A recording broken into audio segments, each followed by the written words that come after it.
It begins with our mission and values, a culture of innovation and collaboration, achieving a global perspective beyond the classroom, turning education and theory into practice,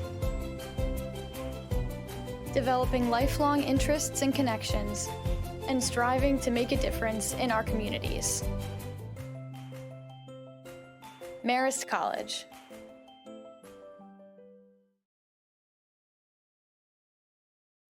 At Villanova, we believe in community and in ourselves.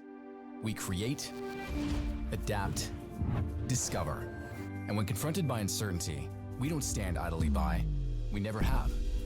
We get involved, lead by example, even when things are tough, especially when things are tough. We take action because Villanovans are like that, stronger together. Ignite change, go Nova. Why, hello there, all you CSGO friends and foes and whatever you'd like to call yourselves. We're going to be jumping into Game 3 of the evening. Still Septilence and Viking to bring in the action to you live. Villanova University up against Marist College. And Viking, right before we jumped on, we were talking about who we think the players to watch out for are going to be. Yes, I think it's very clear, at least in terms of their face-it ranks, that Internet on the Villanova side, who was one of the key players in last week, is the one to watch out for, certainly on the mechanics side. JM on the Marist side is similarly far and away from the rest of their team, at least in terms of their face-it ranks. Their average ranks on both sides should equal out to what could be our most competitive match of the night. We are going to be starting off on Overpass, which is the map that we saw previously, chosen by USA, which ultimately did not go in their favor. So we're hoping that this time around, Overpass was picked by Villanova. It's a map that they seem to feel pretty comfortable about from what we know about them. So we should expect to see some interesting, I think, comfort positions, comfort strategies, as we've talked about a little bit in some of the other streams that we've done. So I'm looking forward to this because we've had in previous series that we've dealt with a little bit more of a sweep, and I think this is our first chance to see some of those more high round numbers coming in and a position where I don't know that I can make an accurate prediction. Yeah, absolutely. I'm excited because we're going to get to see a little bit more Overpass than we did. The only time we've seen it tonight was a complete and total shutout, 16-1. So, like you said, maybe the numbers are going to be a little bit closer here for Villanova and Marist. I'm super excited to be jumping into this one. I think it's going to be quite the fascinating matchup. And again, I don't know these teams. It's the first time that I've been able to make an appearance here at the CSGO stream. So I'm learning about all these new teams, and I really want to see, who takes away that knife round, right? Because that, to me, is kind of that staple moment of where the momentum is going to go. Yeah, and if you win that knife round, especially on an Overpass, like traditional wisdom says, take CT. It is a more favorite. It does favor that side, generally speaking, especially if you're able to do things like control that bathrooms area. Make sure that if anybody's trying to push up party from that T side, that they're immediately punished and that they think really long and hard about taking any steps out of that initial T ramp spot. And on the B side, which is where I think Internet might end up being just kind of based on what I've seen from them in previous matches in terms of him tending to favor a B site, if I remember correctly. That's a great shutdown area as well. We saw that with the Paul, that single player in that water area that we saw Breezy playing can make a huge difference round after round by not only controlling connector, but also the tunnel area and ultimately short. So I don't know exactly what we'll see in terms of those strategies, but I am very excited to see which strategies these teams bring out as we get into those first couple of stabby moments in the knife round, and then ultimately moving on to the pistol. Absolutely. So I'm very excited to see what's going to be brought out. Like you said, Breezy was playing that same flank and that same angle every single time, was getting 3Ks, 4Ks. I mean, just cleaning up the roster time and time again. So if either of these teams has somebody doing something just like that, that really could make a world of difference at the end of the day. So I'm really excited to see what's going to be brought to the table from these teams. And of course, we just got to wait till they're ready up, till they queue up, and we're going to be jumping into it in just a couple of minutes here. Yes, and while we wait for that, it is worth noting that both of these teams currently are in a position of necessity, I guess you could say. Nova had a very difficult matchup in the first week and ultimately ended up falling to Marquette, which we saw as a particularly dominant team in the last series that we saw, or the first series that we saw today, excuse me. So we're kind of seeing Nova being able to look at this, and they were a team that took 13 rounds off of Marquette, which was pretty respectable, as we've learned. So this is their opportunity to come back and prove themselves and say, you know, we may have had kind of a struggle in those early rounds. We were kind of getting out some of those early season shakes, but we're ready to compete and potentially look towards that second or third place spot. On the other side, Marist, who had a little bit of an easier time last week, is in a 2-0 position. They are currently second before we calculate the round percentages from this week. They won 82% of their rounds last week, which is pretty good.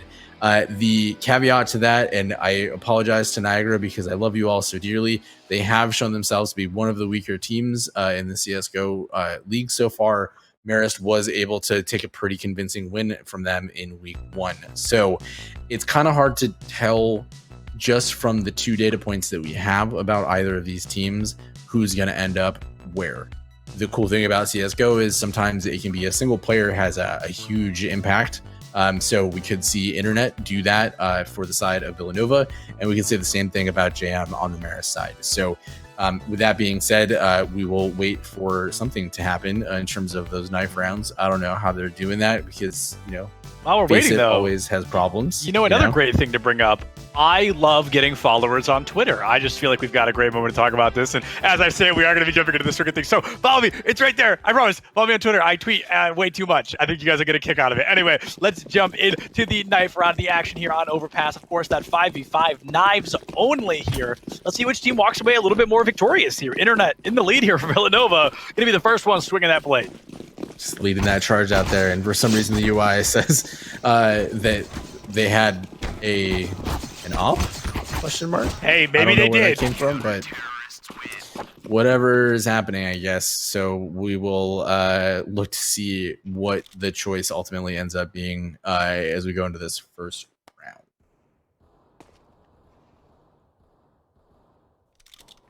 Be waiting it out now. Yeah, the AI having a bit of a hissy fit, but we're getting it all figured out now. Full set comes through. I'm not sure what's happening, honestly. They're just hanging out, making that choice. We do just be chilling. That sweet time to really make sure that they're discussing what the opportunities are.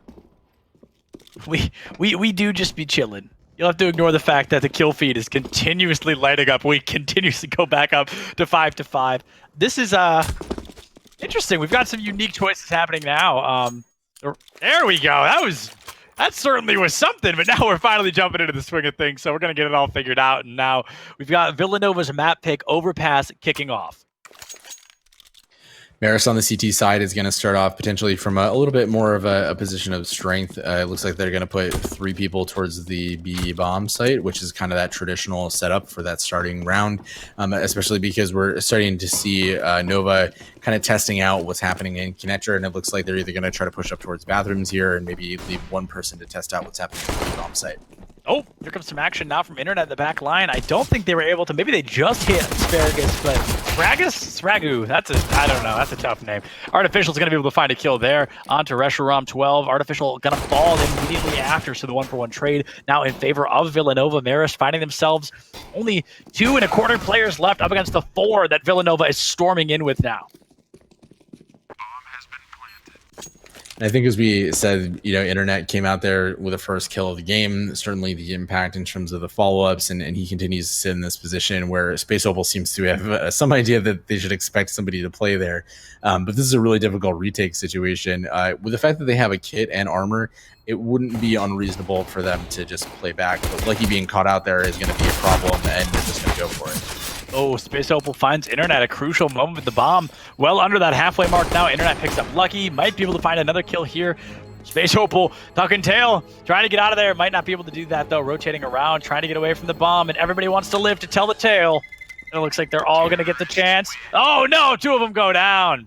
Sci-Fi Crab and Space Opal taken out, but Villanova wins the round, and that's truly what the only thing they care about there in the first round. That's true. It's tough to see when you have those post-plant situations. You get the bomb exploding and you lose friends, but such is life. And so now we're moving into the second round. Nova has the advantage from that pretty decisive move on to the A site through connector in that first round. Here we're seeing that aggression into Con, which they're not going to see anybody initially, and they're going to miss some of the folks coming there. But they do hold this position, which means that collectively as a group, they might be able to pick off a couple guns. Yeah, and picking off just a couple of guns could make the difference at the end of the day. A slow hold now. We see Marist just kind of twiddling their thumbs a little bit, waiting for Villanova to engage. They're going to play it slow, and currently just hanging out as Villanova's going to go all the way around to the back of site here, the back of point. Might be a great opportunity for them to plant bomb. Yeah, now Marist has to go for a retake entirely. Yeah, that was a great read on the side of Villanova to say, like, hey, we're not seeing any of this early aggression. That means we're either going to see a B stack or something like they saw through Con. That was a great shot by Sci-Fi Crab there on his frog. Yeah, Frog goes down. Sci-Fi Crab pays the price of their life for it, but the trades have been made. Villanova getting ready to, will walk away with round 2 victorious. There are 4 players still alive.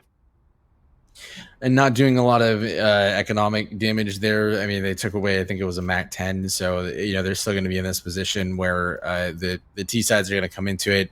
You do see AK Tag there opting for the Scout, which, if they're really comfortable with it, they can certainly do some damage at long or some of these B site where they seem to be moving a little bit more. But now that we have some rifles and things on the side of Marist, we should see really what this team is made of. Absolutely. This is where things really start to kick off. The pistol round, the knife round never really indicate too effectively how things are going to be turning out for these teams. But when the weapons make an appearance, that's when we can really start to dictate how strong these teams are going to be looking for the rest of the set.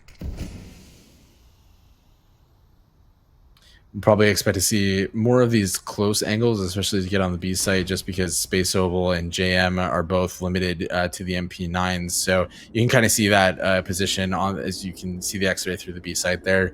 They're waiting and waiting for something to happen, and I really appreciate the fact that Marist is holding. The worst thing that they could do in this situation where they have a slight gun disadvantage, although not all that much, because if you look on the T side, you see a lot of MAC 10s in the Scout. The worst thing that you want to do is what we saw a little bit, and the last time we saw a early pass, give people that initial pick. Yeah, absolutely. Artificial finds a kill Sprog immediately after. Sci-Fi Crab trying to tie things up here. Artificial will fall, but it's going to be that 4v3. Internet goes down early there, able to find a great elimination onto Space Opal, but still pays the price of their life. Lucky 415 will get that counter kill. Now 3v1. It looks like that player will go down. Sci-Fi Crab, the sole survivor here for Villanova. And I have to give us the play of an absolute lifetime. They will not be able to do that. Having not seen Marist play before, I do like the fact that relative to some of the other teams that we've seen across the board, even our higher level teams, they're showing a lot of discipline on this map. They're playing a little bit more cautiously into these first rounds, which is good because, I don't think that they really know what to expect from Nova yet. And I think that's due to a lot of what we talked about before the match even started. So the fact that they're able to walk away with their first round of the match is a great way, a great omen potentially for what we should expect to see over the rest of this half. Yeah, a good omen indeed, keeping things tied up early 2-1. Now this is the second time we've seen the beginning of a series start off so close. We just saw that happen at the end of our last series as well, although the map ended 16-9, 16-8 I believe. So a team did really end up walking away with it. Now Villanova losing Reshiram out the gate. They might lose another one here depending on how aggressive they choose to turn this corner. Oh, gonna miss the shot though. Artificial even taking a little bit of damage in the same breath.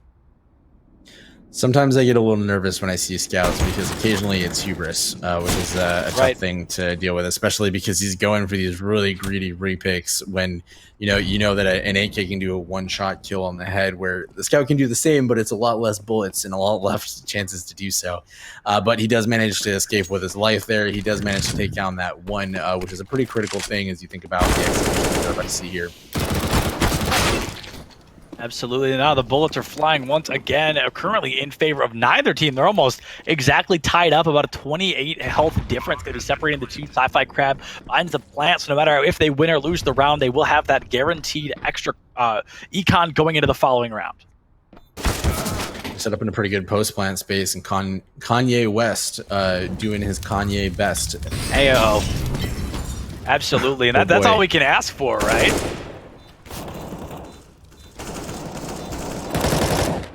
Oh man, now we've just got that firefight coming out, but Sprague and JM pick up 2 kills in an incredibly crucial moment. However, I think they're out of time. I'm not sure if they're going to be able to take the bomb apart fast enough. JM going for it. No, too late for Sci-Fi Crab. They're still alive, and bros don't fake. I mean, that's how they say it, right? That's going to be a great start if you're Marist, keeping the series tied 2-2. It was a big brain play on the side of Marist there to make sure that they covered up the sound of that defuse with the gunfire from his teammate, and making sure that, you know, you expect to see a little bit of that aggression, but certainly not to that degree. So like you said, pros don't fake. Yeah, that second smoke down, and that was a great round from Marist. Yeah, a very good round. And I mean, already, so far, we've seen that this is probably going to be the closest series we've seen today. We've got a 2-2. I don't think we had that. I think this is, at this point in the game, one of the teams had really begun to run away with it. So Villanova and Marist, they're going to be keeping us on the edge of our seats probably for the rest of the series. Very much so. Oh, Artificial loves this peak. He's finding a lot of those heads to click, which is pretty great. I think what I'm kind of curious is, and I've seen this a little bit from Marist so far, they seem to be playing in the same positions each round. They're not sure. There's not a lot of variance. Given, with a caveat, of course, still super early in the round, we'll see a little bit more of that there. But because we've seen the same type of aggression up towards bathroom from Artificial, regardless of the weapon that he's playing, watching that same position, if Villanova picks up on that, then suddenly they're going to be in a position where without utility from the side of Marist, they're going to be able to swing that, they're going to be able to pick it, and then they're going to be running into these situations where they're down for sure. 3 or 4 to 5. Yeah, most definitely so. Yeah, it may come down to that simple player repetition, right? It may come down to you starting to learn the patterns, starting to learn the opportunities, and maybe just getting your head clicked just a little less, right? I mean, that of course is going to give any team a positive advantage and opportunity moving forward. Reshiram and Sci-Fi Crab, they're trying their absolute darndest, but we are in one of those scenarios where just the damage has been done. You've just got to call this one a GG, go next. I do like the fact that Marist, we commented a little bit on how conservative that they were playing earlier in this round, and obviously we're going to see the save here coming out from the T side. But especially in this mode, if you look at where they're on the map right now, Marist is taking no chances. They have got their picks, they did their damage, and then they retreated back to the site to make sure that, knowing that there's a CZ out there, and there's some of these other rifles that could be particularly damaging, they didn't want to give anything up. And we talked about that before in the earlier series, where because, of course, the CT side weapons and kits are just more expensive, you got to buy your kit for $400. You got to buy your A1S or your A4 for $2,900 or $3,100. There's not a lot of room for you to be giving up free kills. So love to see that happen, and love to see how that has just continued to frustrate Villanova in some of their attempts. Yeah. Going to be waiting now. Villanova, they are rocking and rolling smack in the middle of the map here. We saw a lot of action here from Breezy earlier today. They may get a rude awakening, a Space Opal just waiting for somebody to turn that corner.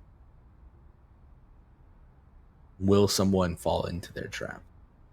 It's hard to say, but they're going for that boost, and it seems like Villanova is not able to find anything from that. But Marist also, you saw him kind of peeking over in that direction. They kind of had a sense that, they don't have a ton of information, but you can see that both JM and Artificial on the side of bathrooms have pushed up a lot. And so they're in that fountain position and party. They know that they're not there. So the rest of the team is ready. They're watching those spots, and we'll see these kills come out. Kills making an appearance once again, and they are just beyond in favor of Marist there. Nobody from Villanova even really gets to put up a fight. Space Opal falls, but the rest of the progress there, just Marist's for the taking. Now double the score of Villanova. 2 rounds in a row have gone to Marist, and the economy, the difference, the gap is just going to continue growing for these teams. Now we're in a position where we see a better buy out of Villanova. You see mostly AKs with a Galil, but the challenge is that these teams, they don't have a lot of utility. You can see that there's 2 flashes across all 5 of them, and only 2 smokes and a molly. So their ability to get into some of these strategies for executes that you generally see on overpass, whether it's smokes on A site or B site or whatever the case may be, are just limited. and especially when you look at it in contrast to the CT side, we're now 30 seconds into this round, and they still have enough utility to push off as through counter utility pretty much anything, and that's going to be a very difficult thing for them to overcome. Yeah, we're also in that scenario where I just kind of put 2 and 2 together in my head. This is Villanova's map pick, right? And of course, that kind of is something you think a team would want to take a general advantage toward, or they'd be coming out on top a little more aggressively. But the fact that Marist has taken a lead, especially as early as we've seen one up to this point, definitely not a good omen, I would say, for Villanova kind of moving into the latter half of the series and even into Vertigo, which is our next map. Agreed.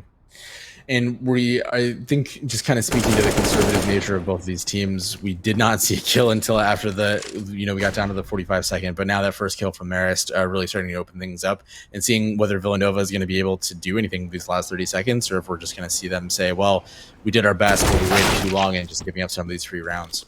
Oh boy, yeah. No, it's interesting because all the teams we've seen today, I feel like there was one team where I said, like, wow, they're coming in really fast, like, wow, they're moving very quickly, but I feel like we haven't seen that with either of these teams. They're playing it slow, they're playing it reserved, and honestly, I don't think that's a bad strategy at all, especially in the matchup, in the scenario that we've seen up to this point. Playing reserved is by no means a bad idea. No, especially when you have a map where it's very easy to rotate quickly. Unfortunately, AK, despite the fact that he comes out with a pretty good kill and he has the op, he did not have enough time to really do much with that. And still in a 3v1, that's a pretty tall order for any player. Yeah, a tall order indeed. That is something we really haven't seen. I talked about this earlier. We really haven't seen that many like individual carries, that many like pro plays, and that is a little bit sad, but I definitely get it. It's a lot harder than I'm making it sound, that's for sure. So it's good. I'm hoping to see a little bit of that here in Game 3. Agree. And this is a fun map because of the amount of mobility on it. These Tech 9s and Deagles can be very, very dangerous, as we see Internet taking off Space Opals ahead. Now that headshot going to make all the difference at the end of the day for some of these teams. Going to be a great opportunity to move forward and take somebody offline. And I mean, Villanova, they are just dropping like flies right now. We thought this was the closest series we were going to have, but Marist, I mean, maybe they just weren't warmed up at the beginning of this. They have really started to turn this series around.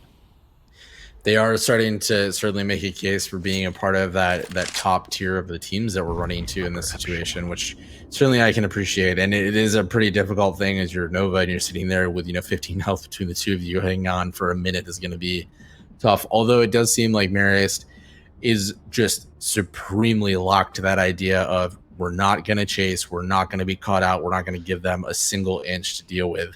And as you can see them kind of hovering around those typical hold positions. Yeah. Now, Reshiram, it's interesting that they're one of the last people left alive every time, yet they're still at 0 eliminations. That's very unfortunate. The only player in lobby right now to have yet to find an elimination, and it looks like we're going for another save, another slow burn, because honestly, I don't think there's a better play. I really think this is just the smartest thing to do right now.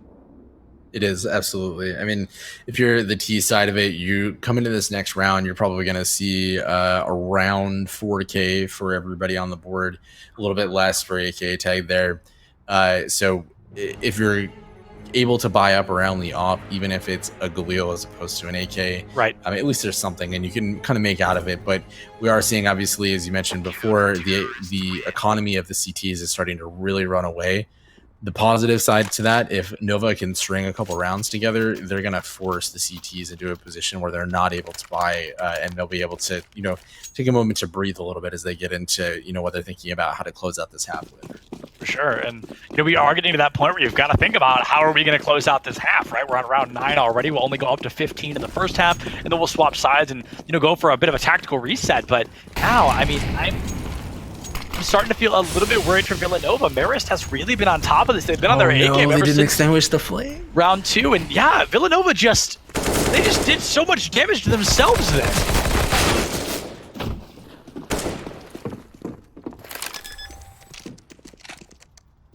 Making the best out of it, though. That is a really frustrating bug when you hear the flames extinguish and you can't see them, so you run through, but it's not quite out because it just hit the edge there. And you saw a lot of damage being done, but they ultimately were successful on that. So now that they're in this post-climb position, this could be the third round for Nova. Yeah, it very well could be. They've got the play. Never mind. They've got the same amount of players on both sides. A lot of damage to be dealt. They lost somebody early on. The bomb already planted. I think you're completely right. Artificial going for the defuse, but I don't think Villanova's going to fall for it twice. Artificial goes down, and Villanova, they have finally put another point on the board. It's a good moral victory for them or morale booster, especially because in that round they came in, they obviously fought through some adversity there and that flame and that molly, excuse me, and then some of the challenges in the post plant, and ultimately came away pretty quick. So this is a great place to start rebuilding that confidence and come away in this position where even with the expectation that there's going to be some changeover on rounds, they're still looking at potentially like a 5 or 6 round half at a minimum. Yeah, and that could be huge, right? I mean, going into the half, even with 6, is notably better than almost every team that we've seen so far today. So we definitely want to see what can be brought to the table here in this first half of the game. We're entering, of course, round 10. We're deep into it, and this is going to be one of those pivotal moments where if Villanova can win this one, if they can take us all the way to a 4-6, that could be great for the rest of the series. You're starting to see Marist's awareness of the map. So despite the fact that this was Nova's pick, Marist certainly has prepped and done their homework on it. You'll see some of these common boosts placed just to get as much information as they possibly can. It again kind of favors the fact that, as we've said over and over again, they play much more conservatively in general. So they found these places, they're protecting each other a little bit less common in this particular map as they're playing on 3 on the A site more often than not. Where normally you'd see another player over towards the B's bomb site, especially in the Heaven location. So if Nova is able to take advantage of that and just sort of find some of those weaknesses, the rotations required to do this, especially if they're getting into some of these cheeky early information gathering formations, could be something they could take advantage of. Kickoff has begun. We're down to 16 seconds here available. Somehow all 10 players still standing. And as I say, Lucky will be taken offline, the first to go, giving Villanova again that opportunity to shine. But again, just so quick, such instantaneous turnarounds that somehow the bomb is planted amidst all the chaos in Villanova. They have forced Marist into a bit of a weird kind of like half retake, half just survive scenario. Let's see what Marist will do here. We've got a straight up 3v3, but with Reshiram at 2 HP. What a miracle that man has seen today. I think that's the second or third time that we've seen them walk away with a 3. Damn, that's a tough place to be. Yeah, that certainly is a tough place to be. Talk about being caught between a rock and a hard place. That is exactly where they have just found themselves. Marist able to find that 7th point, so a great clutch out in the middle there. A bit of a surprise for me. I don't know about you, but I definitely did not think that. I did not think that was going to go the way that it did. I think right up until the last minute there, I think that favored Nova. What I think really made the difference is you saw a little bit in the way that they chose to utilize the utility that they had left over, and they just missed some of the more common opportunities to punish with that common plant spot. A little bit of a shootout there. Hey. Yeah, I believe that. Oh, that's their second kill of the game. Not quite their first, but now it's going to be that slow burnout once again. We see that it's 3v3. Every time you look away for 10 seconds, you look back, and half the people in the lobby are dead. But now this is going to be probably the best chance Villanova's had since the last best chance they've had. They just really need to turn this one around. I feel they're so close every time, yet they always drop the ball. Yeah, and they're obviously favoring the A site here, starting to get out into long and Sprague. We've seen them continuing to do these like little jumps and boosts and things like that, so they're going to be able to call for an early rotate, unless there you see him. Story has been told. Sprague going to go for a bit of a throwable, hits the flashbang just barely, going to be able to keep things out. But Reshiram going for a weird rotation to have an AWP as their primary option here. Especially with these smokes just being like a little off, it means that there's a lot of an opportunity for Nova to punish that. I don't know if they will. Perhaps a little more hesitant than they should, but oh no! No, golly gee. That one's gonna hurt. Oh, and you missed the quick scope. Reshiram misses the second one. This is devastating. Has to swap to the secondary fire, has to swap for that pistol. Gonna try to save the day. Here comes a frag grenade around the back. Nothing, not even a lick of damage. I mean, you're only 9 seconds. Yeah, you might as well get out of there. Try to save that all while you can.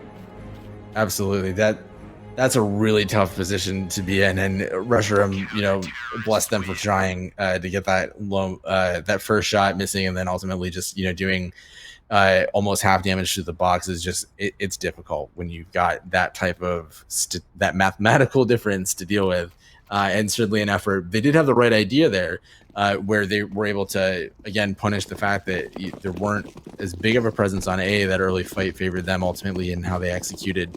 Just by the nature of being a CT, needed to cover several places on the map at once. So if they can recreate some stuff like that, I think that can work out really well. But we'll see Internet trying to favor back towards that short pick and get something done there as well.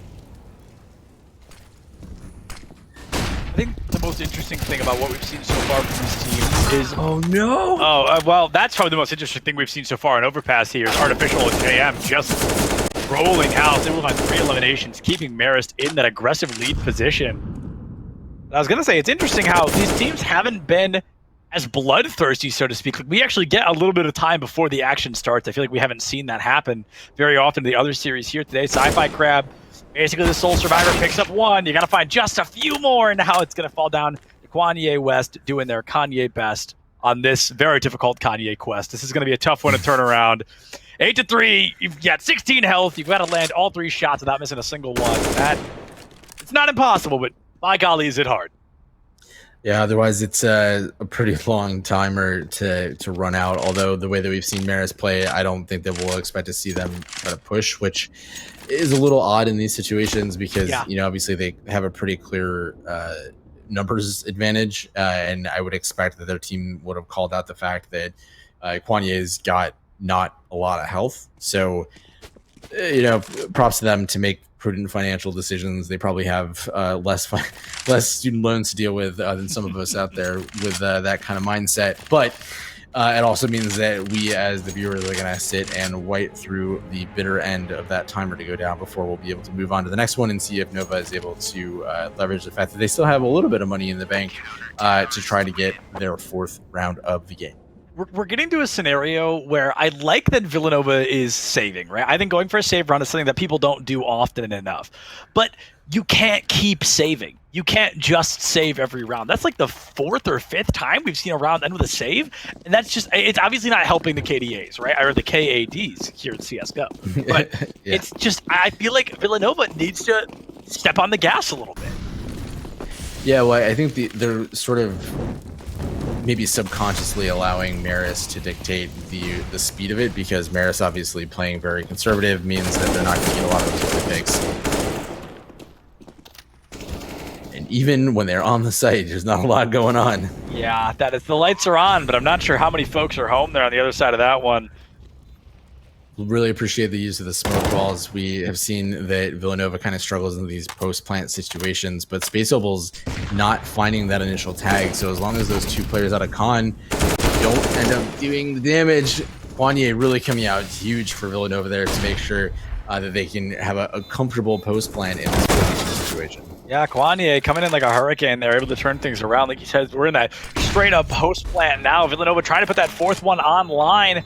Best case scenario going to the round 15. We can look at a 9-6, but Villanova's got to win 2 more after this. That bomb's definitely going off. Now we just got to see who falls to it. Oh! Sci-Fi. Every dollar is critical to Nova right now, so that was maybe a little bit closer to the, I don't know, end of existence for folks like Sci-Fi Crab than we would have liked to have seen. But yeah, they do walk away with 3 players out of that. Obviously, they get their 4th round on the board. That's pretty great. Yeah, a tiny 0-7 for Sci-Fi Crab, but there was plenty of time to get away from that bomb, so maybe not that big of an 0-7, but now it's going to be 9-4. Villanova, they weren't quite able to turn that one around. They found some footing, but they lose somebody early. They lose somebody early again. Sci-Fi Crab just dismissed from the fight. Reshiram not far behind. Kanye picks up a kill. Actually, no, finds another one there. So they're going for an immediate bomb plant. I love the aggression from Villanova. They've really struggled on defending these retakes. This is going to have to be a successful one. It is, but I do like the fact that aggression, that they're finding a little bit of a rhythm there, and they're winning these water battles, making sure the connector is shut down, and JM is trying his damnedest to make sure that there's, some level of damage, but Villanova playing a little bit out of Marist's playbook there by just not giving up anything. Yeah, not allowing the space that a team would want in a scenario like that one could have been a great way to make sure things work out. Villanova I mean, they're losing a lot of people here. Sprague might be able to. No, probably will find the defuse. It's going to be close, but no, there is more than enough time on the clock. Marist hitting double digits. That was an incredibly impressive moment from Marist on their side. We've seen a lot of retakes and things where you could kind of guess, just sort of based on the cadence of where things were at, that, you know, they had a pretty good chance of coming away with a win there. Right. You know, they're dealing with a 3v2. They have the disadvantage in terms of position and everything like that, and ultimately the weapon position, if you think about it. And it doesn't matter. Nova just couldn't stand up to it, unfortunately, there. And so you saw those two huge op kills out of JM, making sure that they had the ability to walk away with that W. Yeah. Already, Reshiram down. I know they're named the Pokemon, but I don't know how to say Reshiram or Reshiram. So yeah, I'm gonna keep swapping.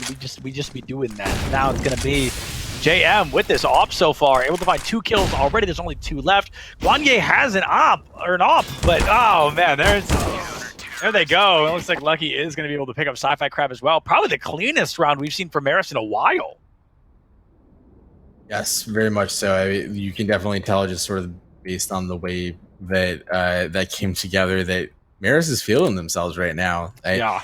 And again, we come back to the fact that, as you mentioned, this is Nova's map pick. So while we're expecting something, I guess, out of this, Nova hopefully has some strategies on the CT side that's going to make this deficit a little bit easier.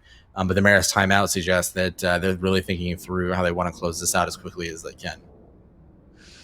Yeah, closing this one out would be nice, and it'd be incredibly kind of them to try to keep us on schedule as well. That would be really appreciated. Just, you know, from this side of the backup, it's going to be Marist. Of course, they're already 5 rounds away. We just are going to be jumping into that side swap now.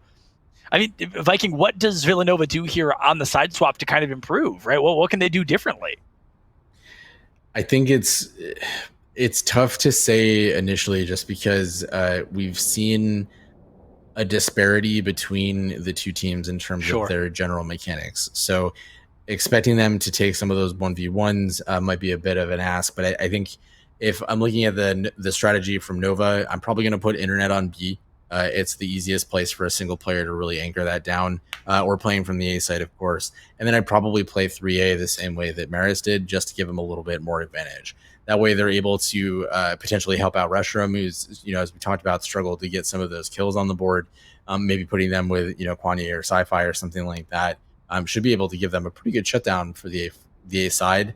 And I think the other important part of it is that they should probably play a little bit more conservatively to start, just until they kind of understand what they're dealing with in terms of the Marist default, or if they favor, as tends to be the case, between the B and A site, and then they can make some adjustments accordingly.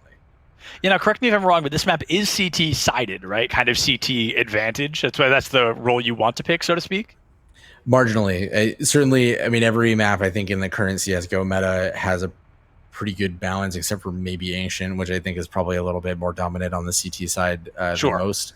But you do have some benefits of this map, of course, like the quick rotates between the two sites on the side of the CTs, the ability to come from a lot of angles. And even if you're rotating through mid and connector, you still have the ability to get a lot of those flank situations. So the mobility around it definitely favors the CT side, but on the same time, it's a double-sided coin, allowing the Ts to get a little bit more creative in how they want to approach different things. Absolutely. So it's all going to be about that approach and the engagements here. Who, of course, wins those primary firefights as well. And oh my goodness, Lucky finds a shot, but Internet going to find 2 of their own. Guanye puts JM down, and this looks like a great opportunity for Villanova if they're going to turn the tide. I mean, the second pistol round's the way to do it, right? Villanova going to find themselves up an extra round, putting their 5th one on the board. I am so thankful that we can appreciate what Internet did there. So great job to our observer for making sure that we captured all those kills. Internet was great, and I think one of the points is Juke was making to us just a moment ago. If they had thought about kind of switching that up on their approach in the T side, and, you know, not that you ever want to bait your teammates, but really give Internet the opportunity to shine. Yeah, could have seen more of those T rounds go to the side of Villanova, but damn, he really showed up on that B side to make sure that first round went in the direction of his team. Hey, I'll be the first to say it. I don't see a problem with baiting your teammates. As long as you get the kill, I think it's fine. I think it's fair game. I know that's not exactly agreed with across the board, but sometimes you got to do what you got to do. That's exactly what I would expect to hear from a dirty Valorant player. Hey, it makes a huge difference in Valorant. Let me tell you what. People see one person, they just forget that there's other people that can shoot them. So if you use somebody as bait early on, second person can usually follow up and get one, maybe even 2 kills. But Restaurant, speaking of 2 kills, gonna pick up 2 kills there in that lineup now. Villanova find themselves up 4-3 again in the driver's seat here. So they might be able to give themselves that 6 point and keep the series going at least for that 1 extra round. And this is critical, I think, for on the side of Restroom to just get a couple of kills. It's like, in football, when you have a receiver that has, a couple interceptions or drop pass or whatever the case may be, if you give them the opportunity to just pick up some easy kills or it just have an impact in the way that he did there, that's a great way to build confidence. And then all of a sudden his aim is a little bit better. He's a little bit more confident in his movements, and ultimately that's going to serve the rest of the team. So I'm a huge fan of the fact that that happened. He obviously had a huge impact to the point where Artificial just got a little overexcited and took down his teammate Sprague. So that means Artificial has a pretty big set of objectives to accomplish in the next 10 seconds. I can only imagine how hard Artificial is fighting for his life in the VC right now. Definitely not the best thing to do in a scenario like this one. But the bomb has been planted. Artificial takes a lot of damage. Oh, you don't swap to the grenade. We talked about this earlier today. That is such a dangerous thing to do. They've got plenty of time to defuse, and that is going to bite Marist in the butt 2 rounds in a row. We should host a seminar. We really should. Check your corners. Don't swap to the frag grenade. Those are the 2 things. Yes, especially on this map when there's so many places that a CT or at least the other team can just pop out at any given moment, and that's a rough place to be. But now we're in a position where we've got guns out on both sides. Space Opal forced to take the MAC 10 just sort of based on the money deficit, assuming that he's probably saving up to get an op going into the next round. But Villanova getting those rounds back suddenly, 11-6 doesn't seem that undoable. 11-6. And that's a lot scarier, especially for Marist. This is 2 rounds in a row, and they've already had to kiss goodbye. If Villanova wins this one, the economy is going to be so aggressively in their favor and just positive momentum, right? Oh, man, Internet just shot the wall a bunch and then died. So that wasn't necessarily a great way to start this 3rd round, this tertiary attempt here for Villanova. They lose Internet there. Quote-unquote top fragger in the lead. Actually, most in lobby, by 2 eliminations. So take the quotes off that. He's just straight up the top fragger, but now 11-6, 5-4 in terms of players themselves. Villanova, they're fighting that uphill climb once again. Losing Internet at any point is going to be a tough thing for Nova to deal with. But the good news is, as we talked about, there are opportunities depending on the site that they attack with the proper rotations. You can still kind of smother some of these attacks, and they are relatively small bomb sites compared to some of the other maps that we deal with, at least in terms of your parameters that you're moving with from like square to square, basically. So that gives Nova still the opportunity, even though they're down 4-5, they're still playing more conservatively. They're stacked up to it. They're going to see these smokes coming in, and they're going to get that quick rotate in. And then it'll really be a matter of whether the folks on the bomb site can make a big hole. Yeah, 100%. Immediate engagement. Internet already gone. Lucky will be traded up, but Quande also falls. The rest of Villanova going to get ripped to shreds here, it seems. Space Opal has the Molotov, knows somebody's in the area, but can't find them yet. Might go for that spray and pray in the smoke, throws the gun in. A bit of a bold play. Sci-Fi Crab goes down. Artificial, though, picks up the double kill. Marist gives themselves that 12th point. And we saw a little bit of that Marist understanding their map position and how they want to play that a little bit. And now they're looking to make Artificial that sort of lurker, right? And make sure that they have the opportunity to flank frag, because as we talked about before, those quick rotates are a double-sided coin. There's certainly the opportunities for the CTs to respond to things very quickly, but it's also an opportunity for Ts that are lurking on one side to move over to the others and become a real pain in the ass. Yeah. Absolutely. We've got Marist there doubled over what Villanova has brought to the table so far. But Villanova in the second half, in particular, since that round 15 swap, they have been, or round 16 swap technically, but they have been tearing it up so far. Some great patience here in the middle of the map. We see this a lot, and honestly, we've seen very little positive engagement from the teams that seem to bunker up there in the middle of the map. It's true. I feel like across both of the times that we've seen Overpass today, Connector has been not very well utilized. Yeah. There's been a couple of flank opportunities, which has been good and certainly how you want to use it, but not a lot of early control over either of them. So the fact that we see the CT stacked up here, giving them the opportunity to move quickly is good. And Molly's going to try to flush him out a little bit, but so far, Marist doesn't know there isn't anybody on that side.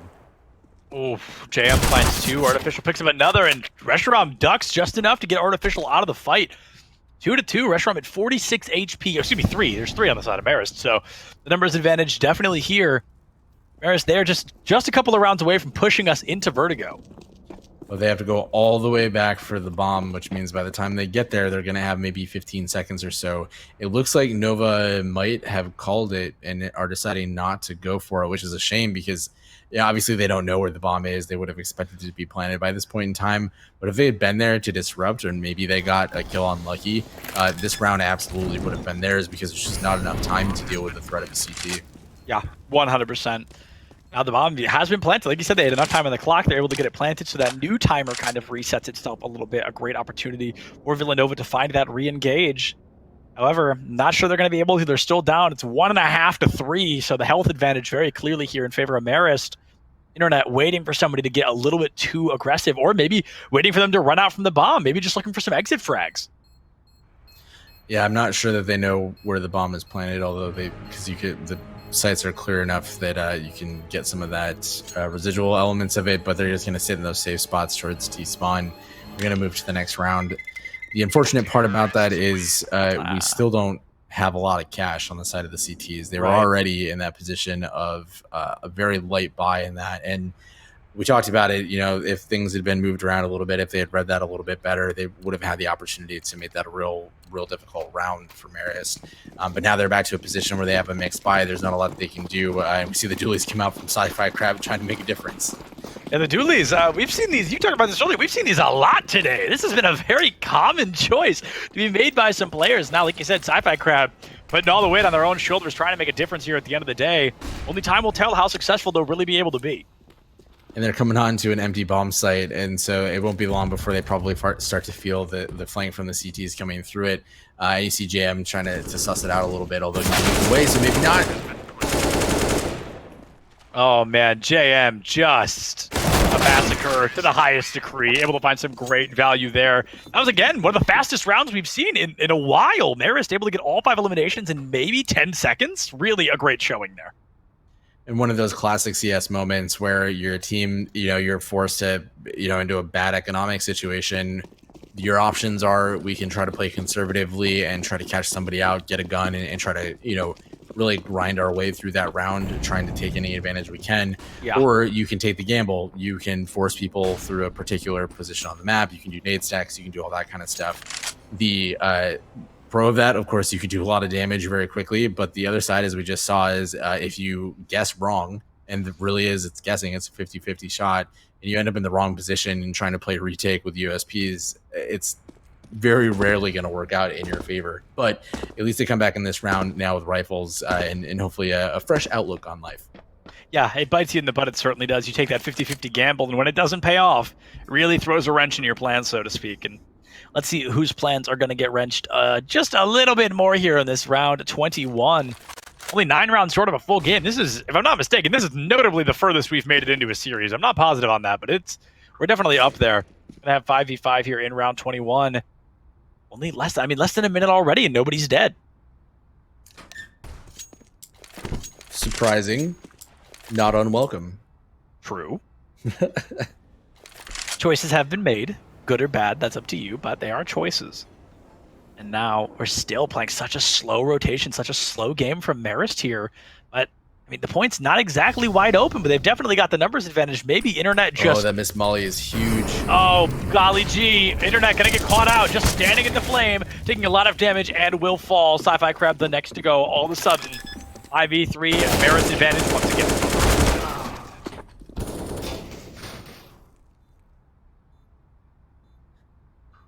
That's a very quick cleanup from the Marist side. It almost went really well, but it's one of those situations where you have a setup and you're playing conservatively, and I totally expected them to do well in that position. But as you saw, they missed that first molly that ended up, you know, somewhere, I think on like the train line or something.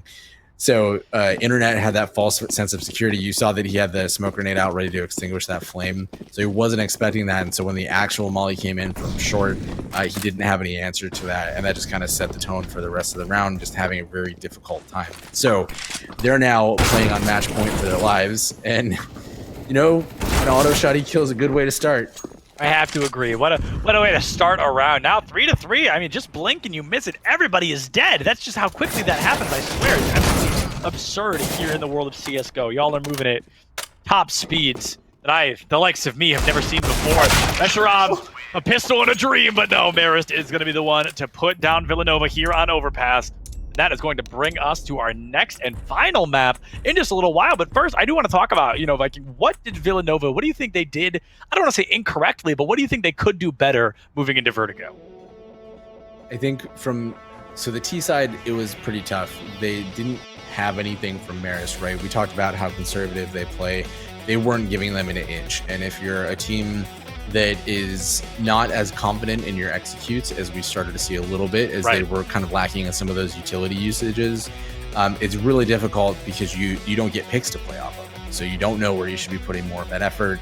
And then we saw in the few rounds that Marist did decide to change up that pace, it caught Nova so far off guard that those rounds were over literally in a snap. So I think when we switch over to the CT side, we saw Nova, especially with Internet on the B site, pull out some incredible plays, but then Marist figured out, like, okay, if Internet's playing there, we just don't go there. And Marist continued in that incredibly frustratingly slow play, just waiting for Nova to either get a little impatient or for there to be a mistake. And unfortunately, Nova just had a couple more mistakes than Marist, gave them some of those openings, and then they just kind of got rolled through. So as we go into this next map, I think what I'd like to see is just a little bit more variation from Villanova, because on the CT side, they just didn't really have a lot of variance in what was happening. So that kind of let Marist, again, just continue to dictate what was happening. Yeah, 100%. Absolutely. And now we're going to throw into a super short break. We'll be right back with Marist and Villanova, our final map of the evening, Vertigo, in just a little bit. Everybody take this time, get up, stretch, get some water, do whatever, but come right back here for some more CSGO action. We'll see you guys in just a couple of minutes.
It begins with our mission and values. A culture of innovation and collaboration. Achieving a global perspective beyond the classroom. Turning education and theory into practice. Developing lifelong interests and connections, and striving to make a difference in our communities. Marist College.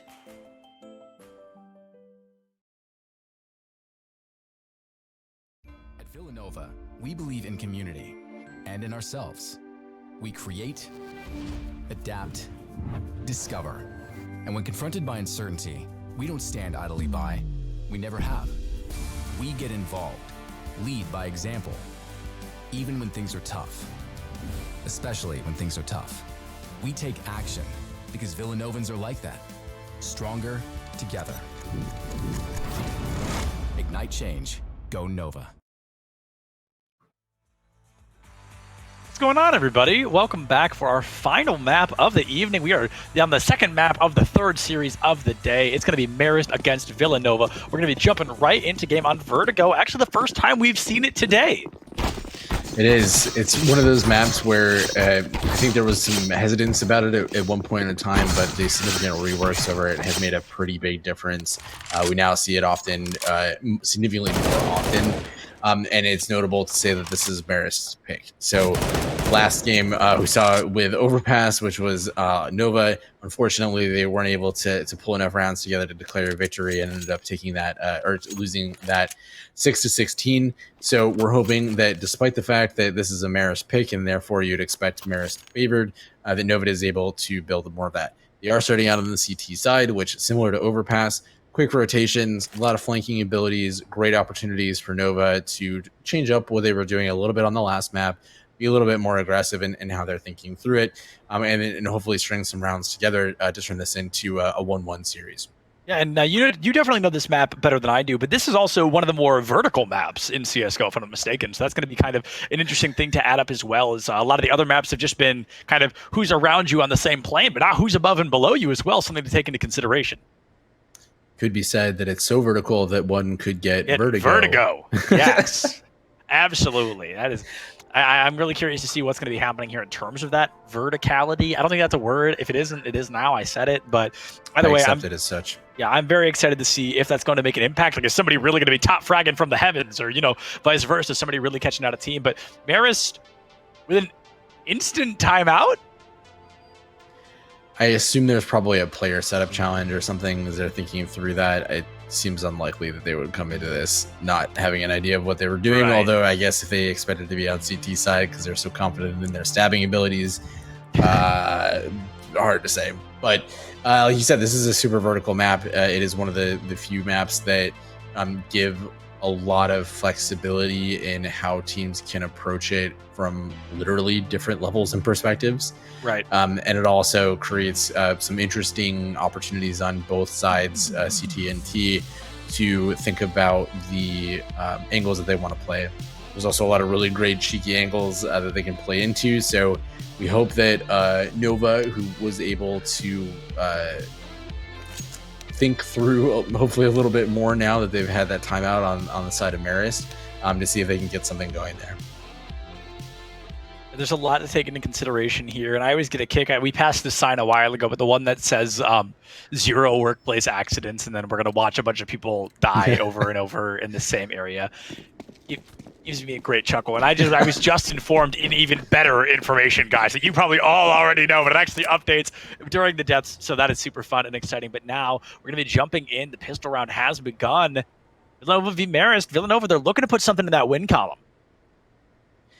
And it's expecting that we'll see some more impact from Artificial, who we've seen quite a bit, JM on the same side, and Lucky. So as they're starting to execute into this mid position, these are the people that they're going to have go first. Oh boy, let's see who falls first. It's Sprague, traded out for Reshiram. Kwanye not far behind. Here comes Internet from the back. Might be able to pick up Artificial, but the crouch gets the job done. Kwanye and Internet fall in tandem. JM the next to go. 2v3 in favor of Marist. They've got the numbers advantage. The bomb has been planted. And now Marist coming through strong, trying to clean things up.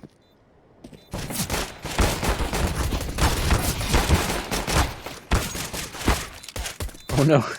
Oh, it's a tough position where you got to take the knife out to get away. Yeah, absolutely.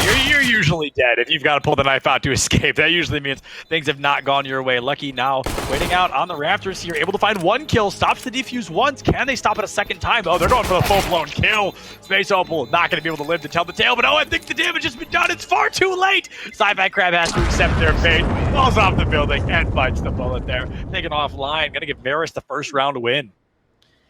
That was an excellent effort by Nova at the end there to take what was a very difficult situation and make it a lot closer than it had any business being. And if they had had a kit, which is a little tough on the first round, depending on the strategy you're using, that probably would have been a Nova round.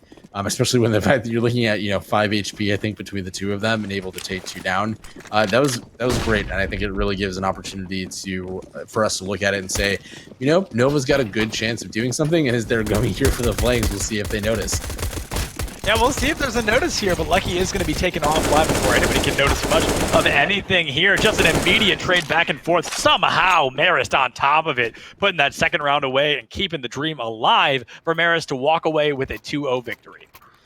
I think that's another kind of data point for Nova there, that they noticed that, they obviously ran through very quickly, but they got 2 kills off before it seemed like Marist was even ready to respond to that. Obviously, like, you had Sprog come in pretty quickly and clean up after the fact, but that was a little bit of kind of a tunnel vision focused on attacking the site that just seemed to give up a couple of their players. Yeah, a couple players is sometimes all it takes, right? You expect these 5v5s, you lose 1 or 2, it shouldn't be the end of the world, but I have seen that tear some teams up from the inside. Great smoke already, so Sprog's sightline completely closed out. It's going to be a little bit of an advantage for Villanova, but at the same time, it looks like nobody's really following up off the back of it. This is kind of the game that Nova's got to play for this moment, I think, is eat up as much as the clock as they can, because in all of these bomb sites, there's a lot to clear. So you have to be able to move with violence and aggression and speed to make sure that if you're a terrorist trying to take one of these sites, that you have the time and flexibility to move around that. So great counter utility from that is going to make sure that they pay for any early attempts in sort of the clock. Speaking of early attempts, we see some firefight happening early. Immediately Artificial picks up a kill, but the 2-for-1 trade comes through, making a 3-for-1 as Sci-Fi Crab really trying to put Villanova on the board here. The 4v2 numbers advantage, however, they've got the full health on the side of Marist, a slow rotation around Sprog, waiting for somebody to peek. Oh, if Internet only pulled the trigger, they would have known. Oh, you see that their crosshairs just move over the head, and you're like, "Oh my god!" But you remember that we have X-ray. And they don't, so. We can see many things they cannot, and that will always escape me. Oh man, for a Mag 10, that was a scary moment for Nova, just sort of based on their health and the opportunity that Sprog there had to make defusing very difficult. So what we saw there is guns make the difference. Who would have thought? Yep. Crazy, right? A game all about first-person shooters and shooting other people. The guns make the difference. Wow. You heard it here first, folks. Big moment. Very appreciative. Big moment for the CSGO community. Guns do make a difference. Gasp. With that being said, through those first couple of rounds, I think it's notable that both Lucky and JM, 2 players that were pretty integral to the success of their campaign into Overwatch or Overpass, almost, are still without a frag.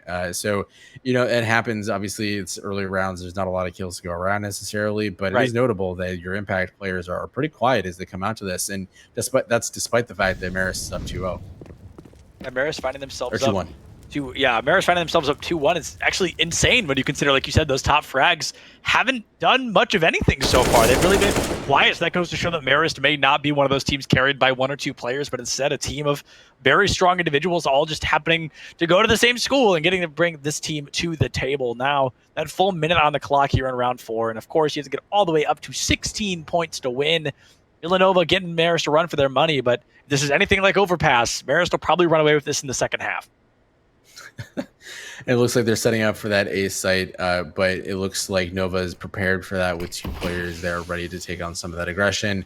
They're going to see these smokes on, and with only 40 seconds left, they can be pretty confident that that's going to be the commitment. Although you're still seeing Kwanye stay over towards the B site just in case. And that is prescient because we, of course, see Artificial there in the mid just being a little bit cautious on the flank. And so we're going to see these 2 players potentially come together.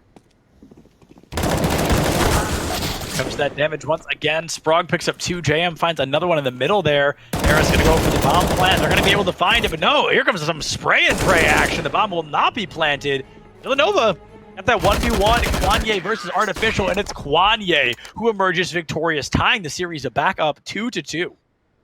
I do love that nature of this map where you can go through a lot of poking and prodding and testing and just seeing what's going on in the early parts of the round, and then all of that action comes together at the end, which creates some amazing opportunities for play. I think what we saw there is we saw a TK, which is obviously not something that you love to see when you're on the T side or any side for that matter, but it really made a big difference. And now Kanye getting that initial kill, but just narrowly escaping paying for that aggression with his life. Yeah, we've seen enough of that happen today. I'm glad we're not going to be seeing it any longer. A lot of players today have been just a bit too aggressive, and at the end of the day, that makes all the difference. So now, Reshiram is able to find space Opal as well. Some more damage. Oh, Kwanye ducks at the worst time and will fall for it. It's honestly opportunity to end well for Marist at an absolute top level, but no, it's Reshiram who does turn that one around, giving Villanova the lead too. This is exactly, I think, what we were missing from Nova on Overpass. They're much more dynamic in their movements on the CT side. They're taking smarter fights. Like we saw a little bit of that aggression from Kanye there, and then being able to back up, continuing to add value in terms of the frags there.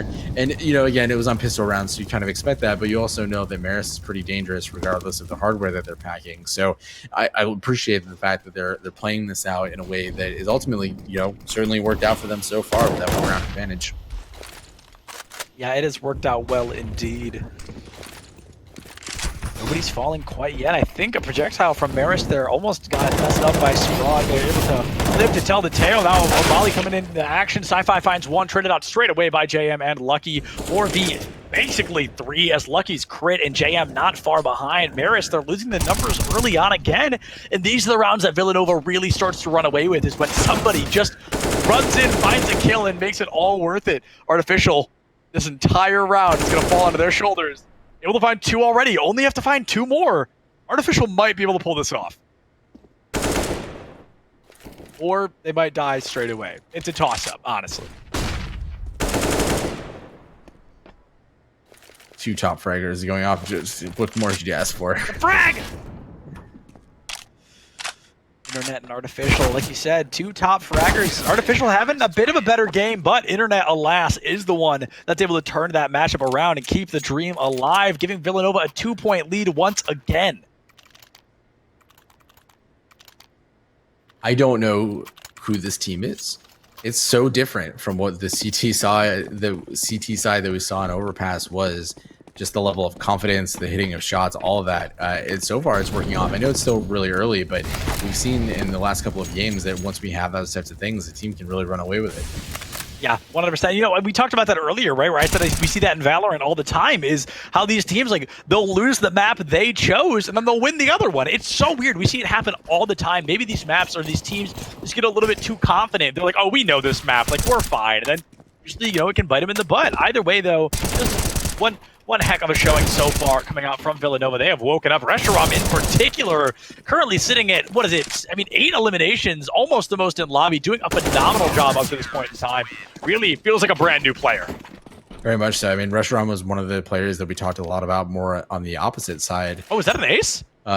Was that our first ace of the series? Of the day? Oh my goodness. Shout out producer Juke in the back line. Me and Viking missed that. So thank you, Juke. We're talking about Reshiram. Oh, you're so great. Gets 5 kills in a single round. That's great. We got a recognition where recognition is due for sure. Like you said, we were very different outcome as opposed to the other side, which maybe it's a comfort thing. Maybe it's just being in the right place at the right time. But before we were talking about how Rustrum is in the same place that Lucky is right now, not getting a lot of impact in those early first half at all. But now, potentially going for the nade. Oh my god, Artificial comes away with 5 HP. Wow, Artificial just kissed death and lived to tell the tale. I cannot believe they dropped down to 5 HP. The top fragger from Marist. If they go down early, that's just going to be Villanova's round for the taking. It certainly seems so, the way that the rest of the team is going. And it's, no disrespect to either team, but it's like the players switched. Like, we have the wrong labels on the teams, because this is the behavior that we saw from Villanova in Overpass, and it's just very different. And I think we're going to eat those words in a couple rounds, but so far, so good. Yeah, this has been a sight to behold, truly. I mean, Villanova, they were getting stomped on the second half of Overpass, but they have really kicked it up a notch. Maybe they're just more familiar with this map as a whole.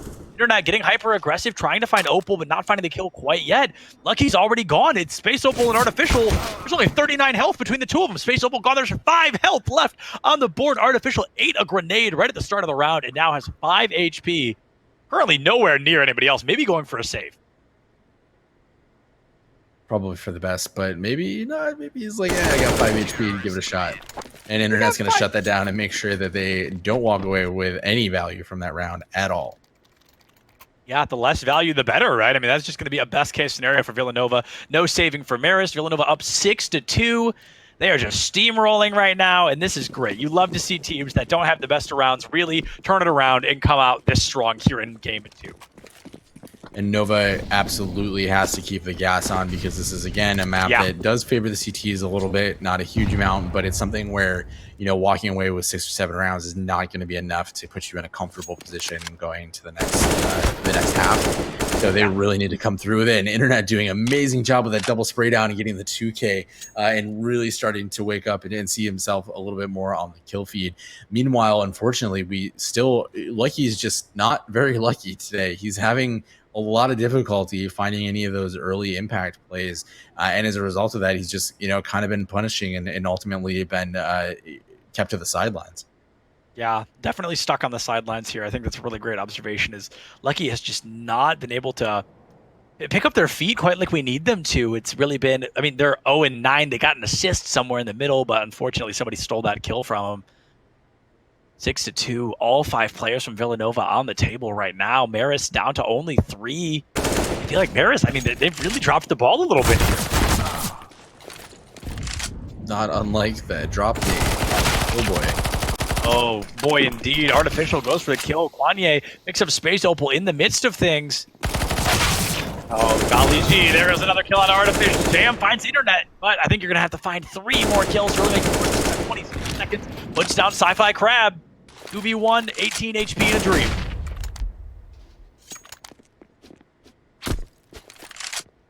Not unwinnable, but definitely unlikely. Yeah, statistically speaking, the odds here are crazy, crazy low. Maybe you get just the nade of a lifetime, take out the entire enemy team or something. Some magic wackadoo scenario like that. But I highly doubt we're going to be seeing anything like that here. They know JM's location, and as the round comes to a close, JM's going to go for the save. And they'll get to keep it as well, because they cannot catch up fast enough. Yeah, and that's for the best. I mean, when you look at the money on the T side here, everybody's going to be able to comfortably buy. We're going to see a little bit more because now we have the T's on full loss bonus, which means that as long as they stay above 2K, more or less, they're going to be pretty safe going into the following round, which is exactly what you hope for. And Nova's just going to keep trying to pound as many rounds out as they can. And at the end of the day, that may be what it's all about, is just how many rounds can Nova really put away to succeed. Shram might be able to find something early with the first AWP. I feel like we've seen it a while, honestly. I feel like the AWP has been much less popular here in this latter half of the series as we saw it earlier today. Absolutely. And on this map, it makes sense because there are definitely moments, but oh boy. I love to see these trades the way that they've been playing. And Rushroom coming out, he's got the bomb down now in mid. That's going to be an incredibly difficult thing for the T's coming from the other side to be able to solve for. Oh, there it goes.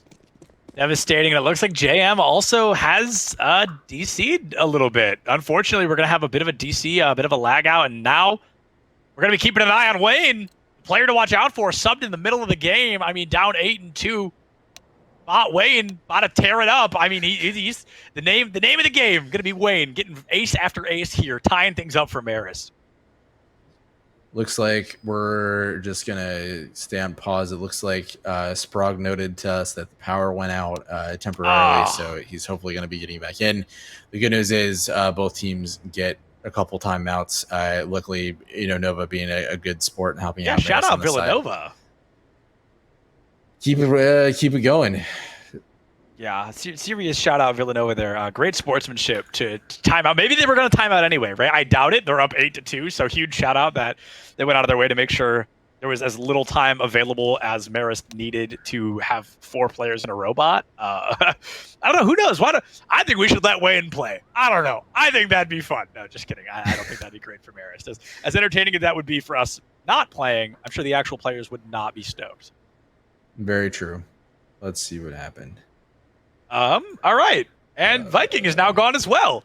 So we are just dropping like flies here. I don't know if he just tabbed into the wrong channel or something, but he's gone. Yeah, he accidentally went to a different Discord channel. Anyway, we'll be here. You guys get to listen to this wonderful voice. I can talk about how this may or may not be my first CSGO broadcast ever, and I hope I'm blending in.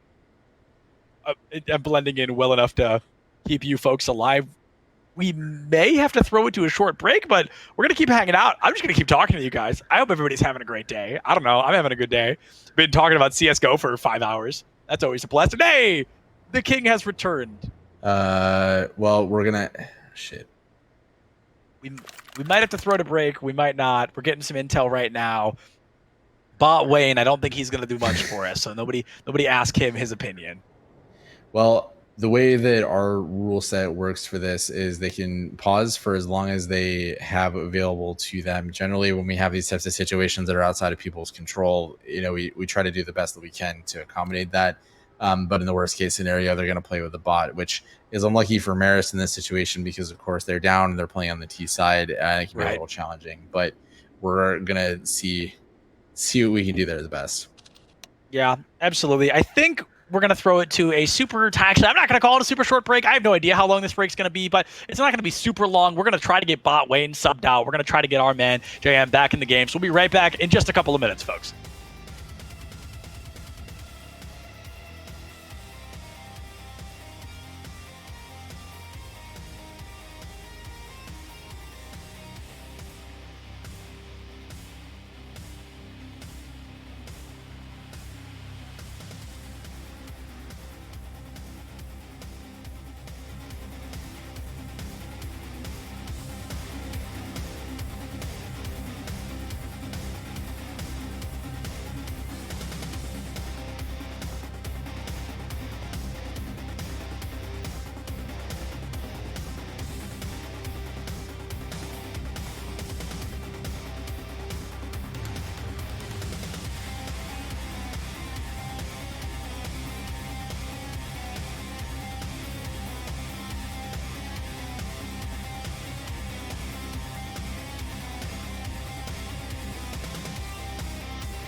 Welcome back, everybody. That is going to be the end of the final timeout for Marist. So unfortunately for Marist, I'm a little excited. My man Bot Wayne getting some play time, but I know Marist, they are going to be down 8-2. This is really going to become harder and harder for them to turn around, especially, now they're losing one of their star-studded players. One of their top fraggers has fallen. So this is going to be difficult.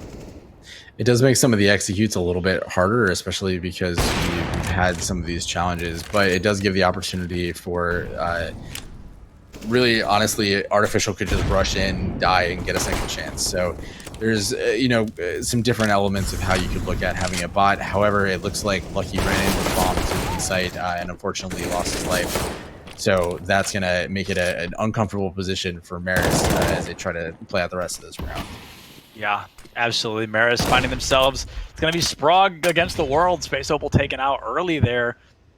1v2.5 as the player on the side of Villanova's low health going to be taken out there. Sprague with the help of Artificial from Beyond the Grave. Going to get that bomb plant guaranteed econ improvement in the close future, but Sprague will fall. Villanova going up 9-2. We're back to timeouts, apparently. All right. Well, hey, appreciate the sportsmanship from Villanova to try to keep giving Marist the best chance that they can. One thing that, just while we have, we've got 2 minutes or potentially more, I guess. We'll see how that goes. Lucky continuing to be in that position. And I've noticed this a couple times. We haven't caught a lot of these early round kills because they happen pretty quickly. But Right. Lucky's been really pushing aggressively towards that B site. I think he's trying to challenge into that stairs area, but he just continuously is losing that fight. So I think one thing that Marist could do to change up, they already have that 4v5 handicap with where having a bot comes with. So I think I would like to see him change his position, either not pushing that aggressively or just sticking with the rest of the team, just to try to create more impact there. Just because obviously that hasn't been working so far. So you got to see some sort of change up, and that could be the key to Marist coming back with a couple more people, or excuse me, a couple more rounds in this half. Yeah, most definitely. I think you've made a great observation there where Lucky has been getting, I'd be confident to say hyper aggressive, right? Really overextending in that front line, trying to be the hero that the team needs. But, just as quickly as a hero can make a huge difference, they can make a -1 as well. And that might be a little bit closer to where we are with Lucky's kind of performance up to this point. Still sitting at 0 eliminations on the board. So maybe just playing a little bit slower, a little bit more defensively could make a world of difference. Absolutely. I do see that Wayne, curiously, typical of the bot, has chosen the Krieg, and he seems to be staring pensively out across the cityscape, just really thinking about what life means. Wayne's really trying to figure out, how did I get into this mess? What happened where I ended up here? But this is definitely going to be a sight to behold. Wayne's going to be very confused moving into this next matchup as timeout's going to come to a close again. I wonder what the... Just to peel back the joke, but what is the AI programming to where it's like, yeah, stare out the window until you get another command? Like, what an odd thing to happen. I think it's give everybody as many meme moments as possible. Absolutely. And then once that has ended, if nothing else, I guess you can be the bellwether and try to run out and just be like, it's pretty cool to get some information out of life and see what happens. So Bot Wayne pulling those duties, doing what he can. Another timeout from Marist. So, yeah, folks, we know this is not super interesting. We apologize all of you hanging out with us, but the power going out, this is a horrible time to do it. There was a great opportunity. Marist looked survivable in that last round right before that power outage, and then we lost that star-studded player from the side of Marist. So they're desperately trying to get that player back in line so they can keep the series as fair and as close as it was previously. But as we run out of timeouts, whenever that happens, it seems like the server is allowing us to sort of chain them together round after round. So we're going to try to leverage that as best we can so we can get back to that fair 5v5. If we are unsuccessful in maintaining that to a point to bring that person back, then we're going to see Wayne have his moment to shine. I'm pro Wayne. But we're going to be thrown into another quick break. There's actually 2 more timeouts left, and we don't have much to say. We can only talk about Bot Wayne so much. We'll see you folks right back here in just a couple of minutes.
What's up, gamers? Welcome back. Thank you so much for hanging out with us during that break. We are now going to be jumping into round 12 of figuring this out. And you guys missed it. There was some great juggling from the players earlier in the matchup during the break, but now all the breaks, all the timeouts are gone. They're down the drain, and we are looking at nobody but Bot Wayne here in round 12. 2 eliminations already, and it looks like it's going to be in favor of Villanova. Artificial finds a great kill there, trying to keep Marist alive, but they are fighting the uphill battle of a lifetime. Sci-Fi Crab picks up Strong Artificial down, like he picks up Sci-Fi Crab, and Internet will be able to find that final kill. Villanova hitting double digits. And that's going to be a pretty heavy favor for Villanova going into the second half, obviously, because now Marist can only get to the 5th round. And of course, that's going to put them in a very comfortable position as they take over the T side. The benefit of the bot is that you, again, as you said, like you can just have Artificial run in there, get as many frags as he possibly can, and then come back for a second round. So we'll see if the bot controls, because Bot Wayne over there can be a little mind of his own, but we'll see how Marist is able to adapt to this and ultimately deal with some of the unfortunate circumstances. Yeah, an unfortunate circumstance indeed. I feel like, you know, Marist may want to eventually run it back, so to speak. Maybe just for their own pride, for their own statistics. You know, they definitely want to try to turn this one around. Already a kill onto Villanova, though, so a fair game right now, tied up 4-4. Yeah, a little bit more positive that we've seen, at least over the last couple of rounds, in favor of Marist, at least, you know, making sure that they make a dent in what's happening. And, you know, we've talked about how Rush Room is having, you know, kind of a renaissance Yes. and making the impact known wherever he's playing this time around. So very excited to see how Kanye is dealing with this as they gear up to this B site. Gonna have a great setup once again. Kwanye got 2 ops making an appearance here. It's gonna be a phenomenal setup for Villanova. Only 2 players left on the side of Marist. This has just been not Marist's map, unfortunately. They have really not been able to hold that positive momentum, that positive control like they wanted. Lucky falls, or like he's able to find that kill onto Kwanye. Now the aggression making an appearance once again.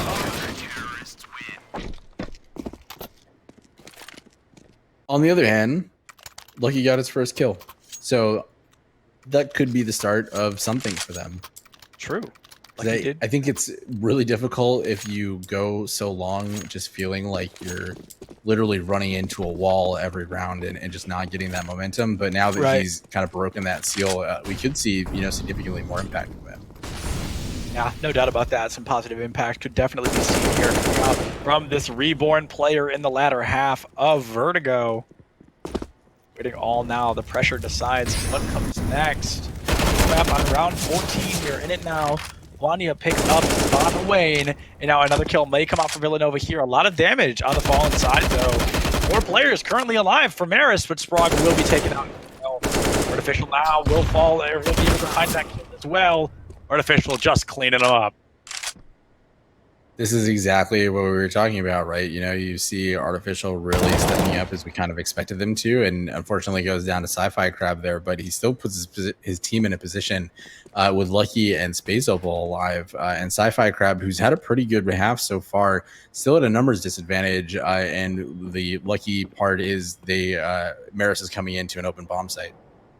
An open bomb site could be pretty huge here. They're going to be able to get the plant if they lose the round. This at least guarantees them additional econ moving into the following rounds. I would love to see what they're able to do with that.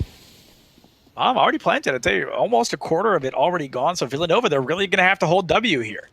And if you get some of these opening frags, there's an option. But I think we're hopefully going to see a third round from Marist here, give them an opportunity to put a little bit of confidence in the bank alongside some actual cash, and then come away with a potential kind of reset mentally for seeing the second half. Of course, the second half could be absolutely huge here. Honestly, I would love to see what they can do. But Marist, they do put that third point online. They're going to be able to get some great progress there. 11-3. They've got quite the hill to climb. That is exactly what is happening. So I think it's pretty great to see that we're getting those little moments as we just talked about. I think Lucky has gotten more kills in the last 2 rounds than he has in the last 14 rounds. Yeah. The last 12 rounds. So I think this is an opportunity for that long timeout to have really had an impact in how they're thinking about it.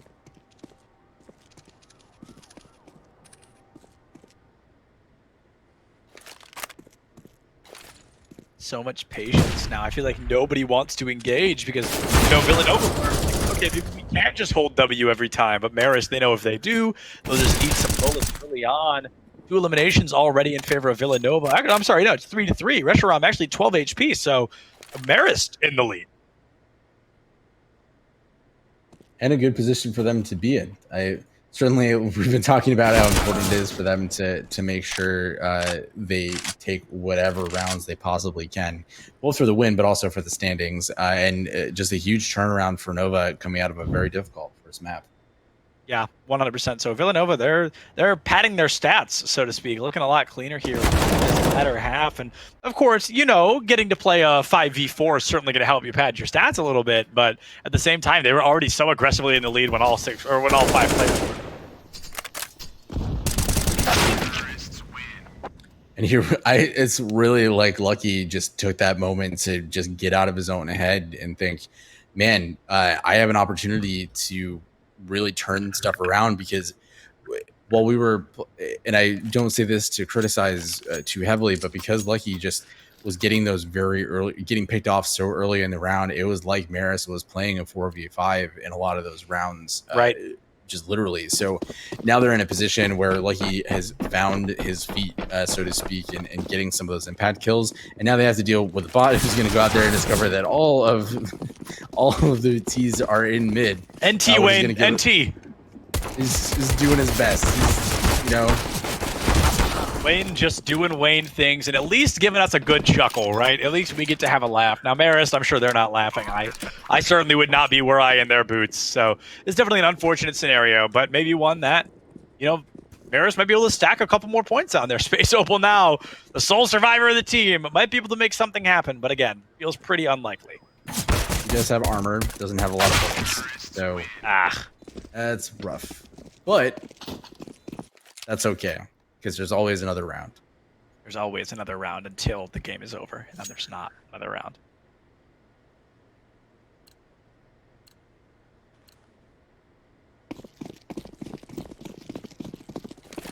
Pressure's on once again for Marist. They've got, you know, statistically speaking, they've got all 5, but when one of them is an AI developed by somebody that's not exactly adapting as fast as a real player may be, that's certainly going to hurt the chances moving forward. But Marist, I'm just glad they're playing out the whole thing, right? They didn't have to do that. They could have just forfeit, but no, they're going to go for it. They're going to play it out. They're going to try to pad the stats the best they can. Already going to lose Bot Wayne. That's not exactly an L. You know, Bot Wayne hasn't given the best performance so far. Internet and Sci-Fi Crab picking up some kills early here. Lucky he's going to have to be just that. Even to find 1 kill here could be great for the Econ. Picks up a lot of damage, and there's that first kill. Not even taking a lick of damage themselves. Like, he's really finding this moment. I wish that had happened, you know, like 12 rounds earlier. But, you know, better late than never, as we talked about, every round matters. And we really need to think, you know, long term in a lot of these ways when, you know, you notice the game is a little not entirely gone by any means, because it's totally possible that Marist is going to come back here. And even with 13 rounds, we've seen crazier things happen at the certainly at the pro level, but definitely at the plug level. So these teams kind of sit in between. So I don't count anybody out yet, but it is good for them to think through, you know, we have a table that we need to kind of own and find our position in. So they want to take as many rounds as they possibly can off of Nova before they close out. Yeah, definitely so. Taking every single round can be crucial. I feel like we've said that 1,000 times, but it's true. Every single time you see some great value there. And again, if we get to a point in the season where it comes down to the mathematical difference between teams and how many rounds they were able to take. Artificial now thinking to take. Artificial finds a couple of lives before losing his own. Wandia going to tie things back up 3-3. Marist there taking lives like nobody's business, but they have not been able to turn the rounds around quite yet. 2v1, Reshiram, the sole survivor of Villanova. Marist might be able to give us a 5th, but no. Reshiram gets aggressive. There it is. Lucky puts it away. Marist getting that 5th point online. Props to Lucky. Shout out to this guy. I mean, he clearly has, you know, eaten his Wheaties in the break there that we had while we were waiting to see if Bot Wayne would be drafted officially or not. And now we've gone from, I think it was the last 2 rounds, he had 3 kills, now all the way up to 10. So it's a huge impact from just one player being able to pick up and feel a little bit more confident and ultimately carry a little bit more weight. Yeah, absolutely. That's, I always say, the non-sponsored gamer liquid, right? Made an appearance, finally kicked in. And Reshiram, I gotta say, there's kicked in as well. Sprog gonna be able to find that counter kill, so 4v4, but Sprog will fall. Villanova going for the speed plant in a lifetime. Goes for an 8% speed run there. Great kill onto Artificial now. 4v1, Sprog, an assault rifle in a dream. Not able to find much, unfortunately. Villanova gonna put round 15, risking me round 14 in the books. That's such a hard round to lose there. I mean, they had all the right elements of it. Right. They were doing a lot of damage. They just saw once Artificial goes down to the molly there, it's a tough math problem, really, because you can only lay down so much damage and such good aim. So math is tough. They're holding on to their lives here the best they can, but we are 2 rounds away from the day being over and being division. Yeah, it looks like we are going to end in that 1-to-1 scenario. I just realistically, not to take away from anything that we've seen from Marist, but to win this with a bot on your team would be so insanely difficult. I can only imagine the emotions he must be going through right now. Sci-Fi Crab is going to be able to get some things lined up, but Villanova, they may have just given us our penultimate round of the evening. I do appreciate when the Negev comes out in a way that is impactful there, especially when you have bots on the map. You can see a whole variety of guns that aren't typically there, but Artificial is buying this unironically, excuse me, because it is a great shutdown weapon, especially if you know that the way that Nova is playing has become significantly more aggressive and they're putting all their players on one position at a time. Unfortunately, it looks like he might have set up on the wrong bomb site this time around.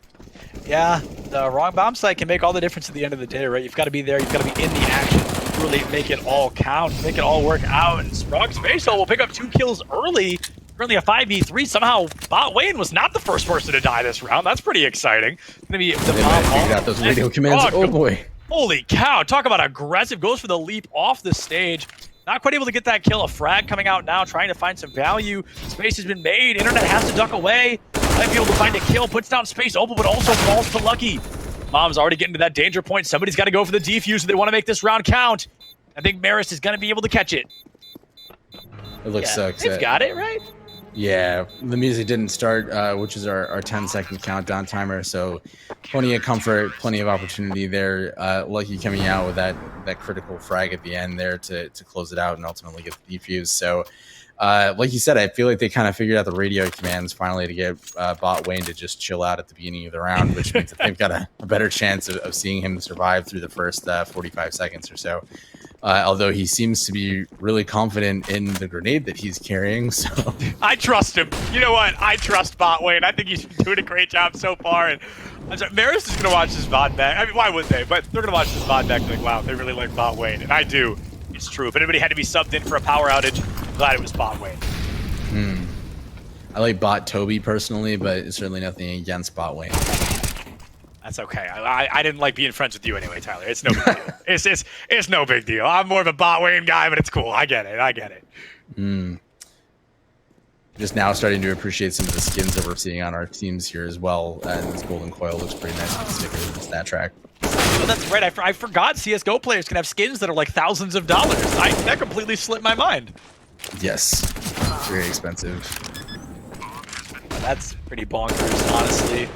We see the bomb plant come through, and at this point, it's more of an insult than anything. Sprog, maybe they let him ace just for the lulz, right? They're going to win anyway, but no, I doubt it. If he aces, he's going to earn it here. We can see they're putting the pressure on, and it's going to be Sci-Fi Crab who seals off the series. Coming through, it is going to be Villanova 16-6 up against Marist.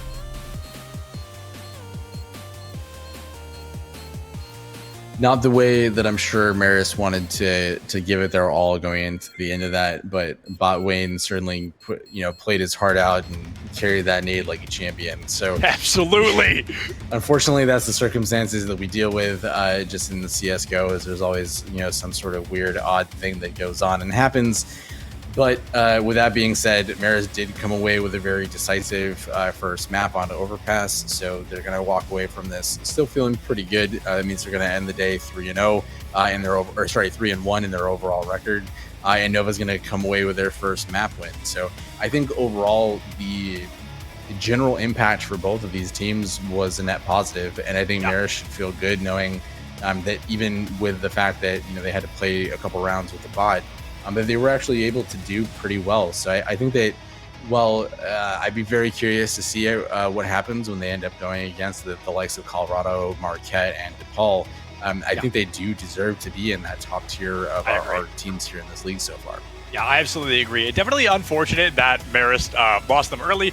And actually, it says Marist won 2-0 below us. That was actually a 1-1 series. So Marist is going to be in that 1-1 tie-up. But all things considered, I think we're going to be skipping the interview just because that would be a weird interview to have. I feel like there's not a lot to talk about. But honestly, I mean, it has been a great night. It's been a blast. I'm very excited that I've got to be here. CSGO is a lot of fun. I can officially say that now. Kind of getting things figured out has been interesting, but we are here and we are definitely not going anywhere. We are for tonight. However, I'm done rambling. Viking, it has been a pleasure. Juke, Matt, shout out to you, all the players, all the teams, everybody watching. We love you guys so much, and I'm sure we'll see you guys on Monday for FIFA or maybe anything else throughout the week. But for now, check your posture, drink some water, don't forget to love each other, and enjoy the rest of your night. See you guys next time. Thank you, everybody.